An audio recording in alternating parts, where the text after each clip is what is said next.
Hi friends, welcome back to my channel where I'm sitting here with Juniper and I am so excited to be finally sharing her birth story with you. Thanks to Burts baby organic formula for sponsoring this video.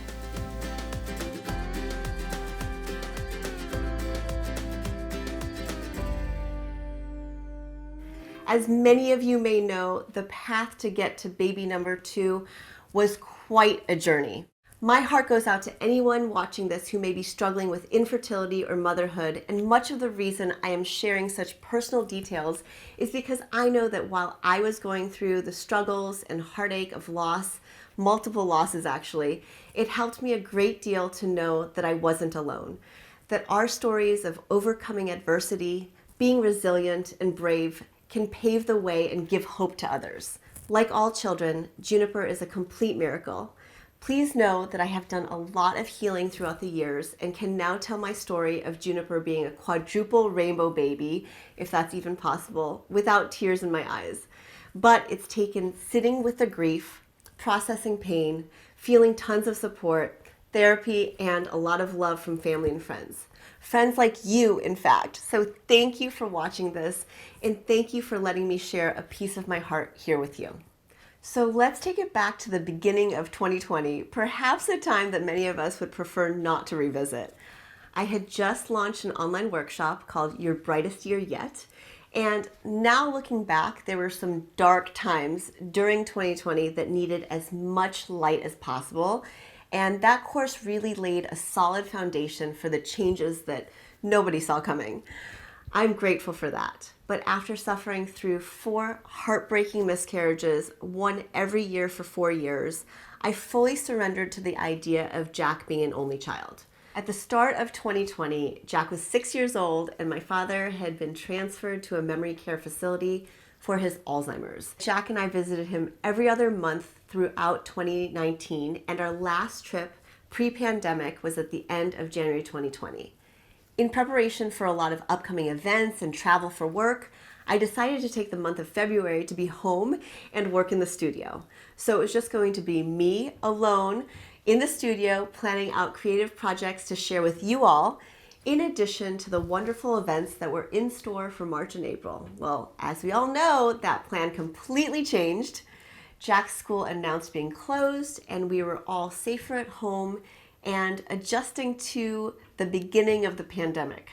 Well, then to our surprise and delight, we found out on April Fool's Day, April 1st, that I was pregnant. It also happened to be the 12-year anniversary of my first date with JC, which serves as a fond memory. Because of the previous losses, I was cautiously optimistic, but somehow felt something deep within that was different this time around. Somehow Jack sensed it, and he said one day while tapping on my tummy, "Mama, there's definitely a baby in there." How would he know? It's a funny thing about human nature though, isn't it? Our tendencies to try and not get too excited about things in case they don't work out the way we planned. When we've been through hardships and experienced loss, I think it's especially hard. I held my breath during every subsequent appointment and ultrasound, or I think I did. And as each visit solo with the doctor confirmed everything was normal in anything but normal times, we were relieved and able to let go of the fears and celebrate each milestone with love and gratitude. The nausea and exhaustion were all good signs, and apparently signs that it was a girl. Learning to lean into and appreciate all the ordinary moments of our everyday life has done wonders for my capacity for joy. Here's what some of the time together looked like. Advance pig dance. Which 3 fish came from warmer seas? How big, buddy? Go for it, bud. Yeah!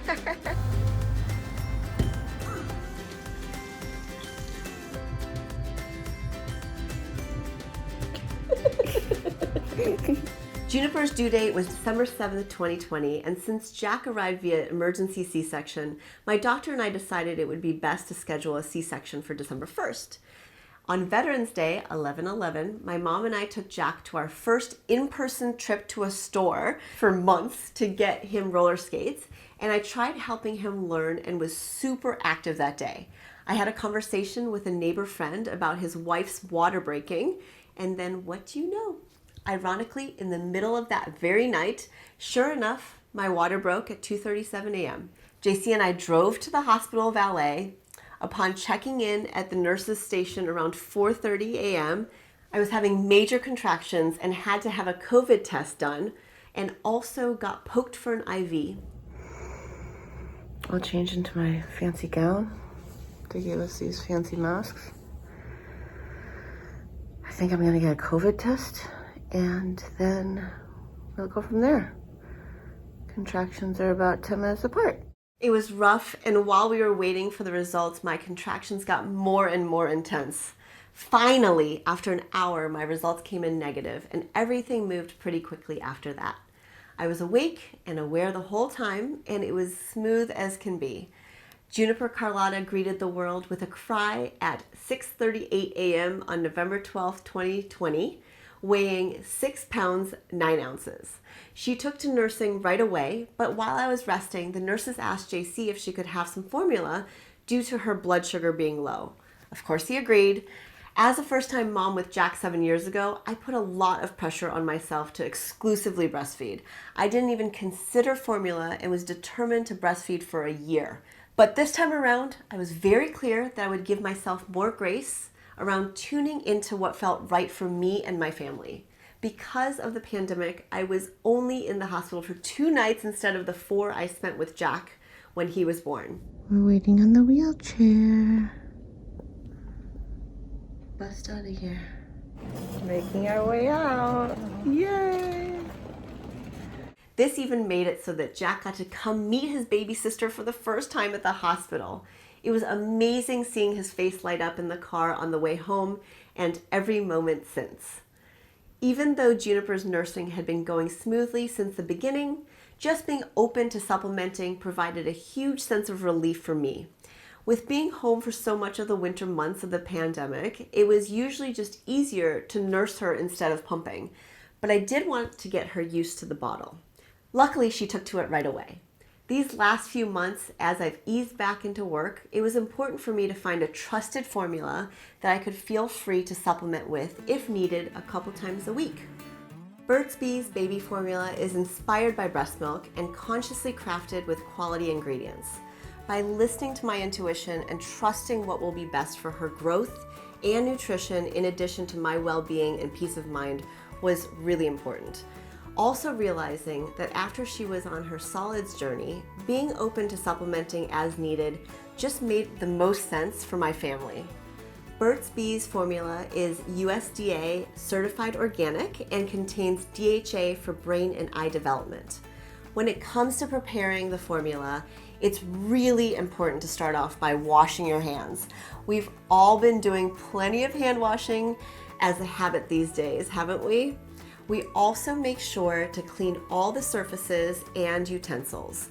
It's best to not wait until she's really hungry to mix up the formula. We like to use an electric kettle to make sure the water gets to the desired temperature of 100 degrees. It's great having the feeding chart on the can along with the instructions in case you need to reference it. The warm water gets poured into the bottle first and then the powder. The cap gets put on and then we give it a good shake until the powder is dissolved. Since she did have some issues with gassiness and spitting up when she was younger, it was reassuring to know that Burts Bees Ultra Gentle formula has easy to digest proteins for fussiness, gas, and crying. No one is immune to hardship and struggles, but in sharing these stories with you, I hope we can all continue to lift one another up. This creative community is so wonderful at doing so, whether you're a mom or not. I'm always looking for ways to cherish the special moments with our little family, and I feel so grateful and blessed to be able to connect and share a slice of our life in this space with you.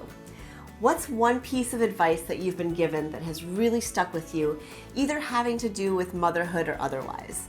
One of my favorites is that with raising young children, many things you go through are just a phase. Be as present as possible.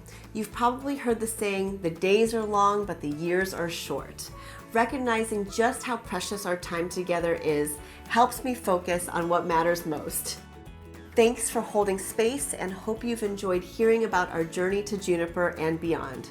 Give this video a thumbs up if you like it, and also let me know in the comments if you'd like to see a future video on how I'm documenting these precious moments with our baby. Thanks as always for watching. Click on the link in my description box if you want to learn more about Burts Bees organic baby formula and try it for yourself.